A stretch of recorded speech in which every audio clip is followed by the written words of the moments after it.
Hi viewers, welcome to Andhra Prabha. నేను మీ యుమ. ఈరోజు మనతో పాటు ఉన్నారు. అండ్ ఫెడరేషన్ కొత్తగా మళ్ళీ స్టార్ట్ అయ్యింది. సో బాలు గారి తరపున తినే వేశారు అప్లికేషన్ అని కూడా అంటున్నారు. సార్ చెప్పండి సార్, ఏంటి అసలుకి ఈ అప్లికేషన్ మీరు వేశారు, ఒక్కొక్కళ్ళు నుంచోవడం, ఈ ఇష్యూ అంతా ఏంటి? ముందుగా కార్యవర్గ సభ్యులు ఎవరైతే గెలిచారో వాళ్ళందరికీ కంగ్రాచులేషన్స్ అండి. ఎందుకంటే దీంట్లో సుదీర్ఘమైన పోరాటం చేసిన సుమ గారికి కావచ్చు, లేకపోతే కార్యవర్గ సభ్యులు కావచ్చు, వీళ్ళందరూ గెలిచిన వాళ్ళందరికీ కూడా నా అభినందనలు. అప్లికేషన్ అంటే చాలామంది ఏంటంటే లీగల్గా రైట్స్ ఏమున్నాయి ఏంటి అని తెలీదు. సో అందులో నా క్లయింట్ అయిన బాలు ఎవరైతే ఉన్నారో అసోసియేషన్ తరఫున పోటీ చేయాలని అనుకున్న ఇంట్రెస్ట్ ఆయనకు ఉంది, రిజైన్ చేస్తున్నారు.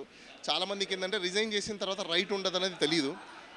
వీళ్ళ ఫెడరేషన్ ఏదైతే ఉందో వాళ్ళ యొక్క యూనిలేటరల్ డెసిషన్స్ ఏవైతే ఉన్నాయో అది ఇల్లీగల్ అని చెప్పేసి అని ఛాలెంజ్ చేయడం జరిగింది కోర్టులో.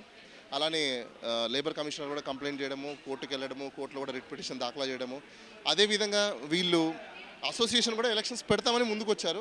ఈరోజు ఎలక్షన్స్ పెట్టడం వల్ల అందరికీ కూడా చాలామంది గెలిచినట్టున్నారు ఈ సభ్యులంతా ఎవరైతే ఉన్నారో. సో దానివల్ల అందరికీ కూడా కంగ్రాచులేషన్స్. ఇంకొకటి ఏంటంటే ఇక్కడ ఎవరికి గొడవలు లేవు. బేసికల్గా ఏంటంటే చిన్న చిన్న క్లాషెస్ ఆఫ్ ఈగో ఫీలింగ్స్ తప్పనించి అంతకుమించి ఏం గొడవ లేవు. అందరికీ కూడా ఆల్ యూనియన్స్ కలిసి ఉండాలి. అలానే ఫెడరేషన్స్ వాళ్ళు కూడా వీళ్ళని కలుపుకొని పోవాలి. గెలుపు ఓటమి అనేది సహజం. పాలిటిక్స్ కంటే మించినవి ఏవి కాదు ఇవి.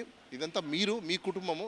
సో మీ కుటుంబ సభ్యులు ఎవరు గెలిచినా ఎవరు ఓడిపోయినా మళ్ళీ టైం వస్తుంది. ఇంకో 2 years 1.5 years తర్వాత మళ్ళీ మీరు గెలవచ్చు. Thank you.